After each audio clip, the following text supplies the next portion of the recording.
my best friend's wedding, a girl lunged forward and caught the bouquet, only for it to slip from her hands and land squarely in my arms. My best friend, Lauren Walker, beamed at me. Madison, looks like you're the next bride. The guests exchanged knowing glances and turned toward my boyfriend of 8 years, Mason Ryder, the CEO of the Ryder Group. But he calmly plucked the bouquet from my hands and casually passed it to the girl standing beside me, his secretary, Natalie Carter. She caught it first. He ruffled my hair, his voice gentle. Be good. Give it back to Natalie for now. We'll wait for the next time. The spotlight and the guests' attention shifted with the bouquet settling on Natalie. I looked at her startled yet shy expression, then rested a hand on my stomach and forced a bitter smile. Mason didn't know there wouldn't be a next time. Our 8-year promise had already come to an end, and we still hadn't taken the step into marriage. And I had already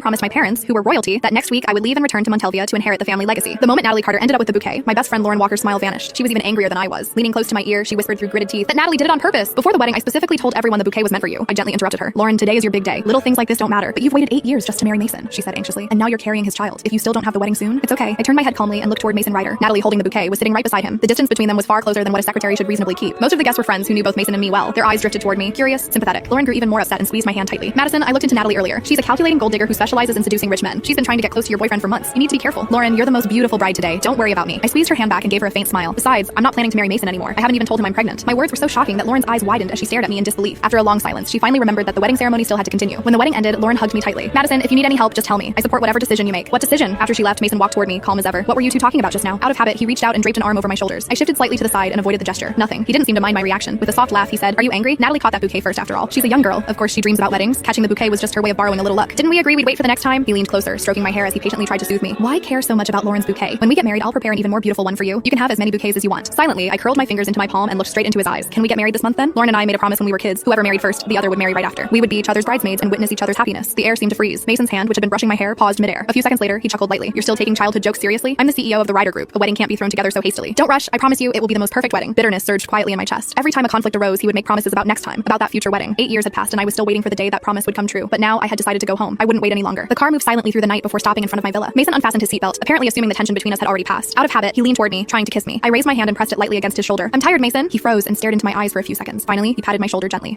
Being a bridesmaid is tiring. Get some rest. Natalie said she couldn't get a taxi and is still at the venue. I'll go back and pick her up. It wouldn't be safe to leave her there alone. I nodded calmly, but Mason didn't move right away. He seemed to be waiting for me to respond the way I usually did, telling him to drive safely or complaining that he was leaving me home alone so late at night. But instead, I simply opened the car door and stepped out. Watching the car drive away into the distance, I wiped the tears that stung my eyes and dialed my parents in Montelvia. Mom, Dad, I agreed to fulfill the marriage arrangement and marry Devin Ryder. When my parents learned that I was pregnant, they were overjoyed. They said the child was a descendant of the royal family. They would never allow him to carry the stigma of being an illegitimate child. He would be given the best future possible. They also told me that Devin had already prepared several wedding plans for me to choose from. I booked a flight for 3 days later. After returning to the villa, I began clearing out the bedroom drawers. Years of keepsakes I had carefully saved, the love letters Mason had written to me, and the photos we had taken together. By the time I finished packing my luggage, Mason came home. You're still up this late? His gaze swept over the messy closet and the suitcase beside it. His tone was relaxed. Why are you suddenly sorting through clothes and organizing the closet? Going on a trip? I didn't answer his question. Instead, I asked calmly, did you take Natalie home? Yeah, her apartment's pretty remote. It really is hard to get a taxi there. Oh, I lowered my head and turned to